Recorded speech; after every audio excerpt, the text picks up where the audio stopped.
Did you know that you can make butter at home mess-free? If you want to learn how to make more kitchen staples from scratch, then TOKIT Omni Cook Chef Robot will be your best friend. Insert butterfly whisk. Place 600 grams cream into mixing bowl. Beat 3 minutes at speed 4, or until solids and liquids have separated.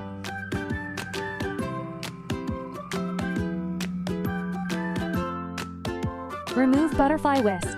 Using the simmering basket, strain liquids from solids, reserving buttermilk for later use if desired. We will be making waffles tomorrow. Place chilled water and butter solids into mixing bowl. Mix 10 seconds at speed 4.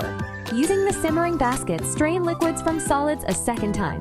Next, we are going to wash our butter in a bowl of cold water again. Doing this step properly is gonna extend its life in the fridge. Form into a rectangular shape or spoon into an airtight container. Next, we made sourdough bread in the TOKIT. Start cooking.